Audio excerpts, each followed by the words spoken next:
ដីស្រឡាញ់នឹងព្រះគុណតែប្រសូនមកយ៉ាងនៅយប់នេះអូអ្នកដែលឈឺចាប់ឃើញក្ដីស្រឡាញ់ក្ដីសង្ឃឹមតែបានស្ដាប់អ្វីដែលបានបងមកវិញក្នុងរាត្រីក៏ដល់ស្ងប់ស្ងាត់វងកាយអោនក្រាបថ្វាយស្ដាំទេវតាស្រែកច្រៀងហាឡេលូយ៉ាព្រះយេស៊ូវប្រសូនមកយើងនៅថ្ងៃនេះ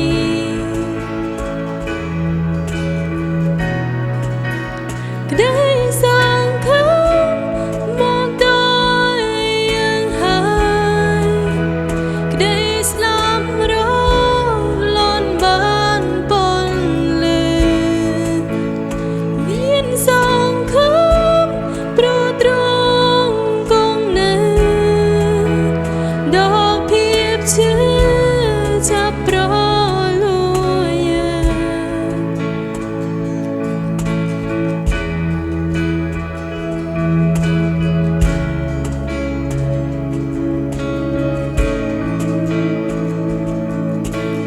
ម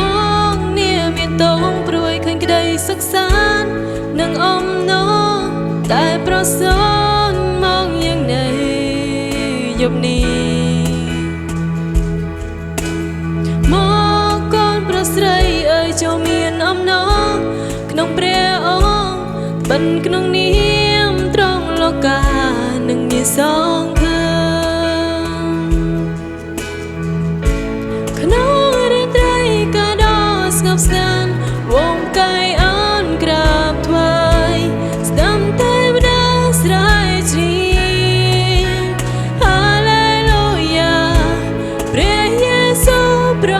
សូនមកយើងនៅថ្ងៃនេះ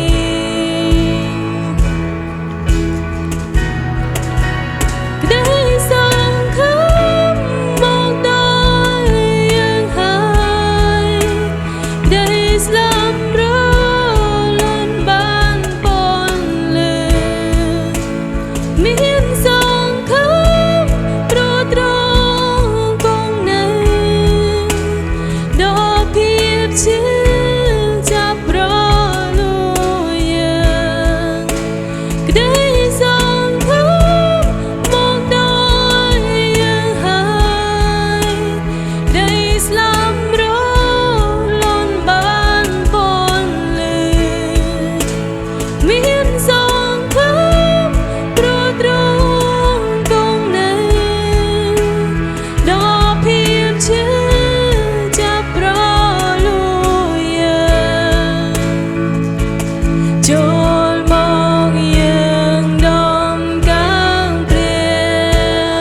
cho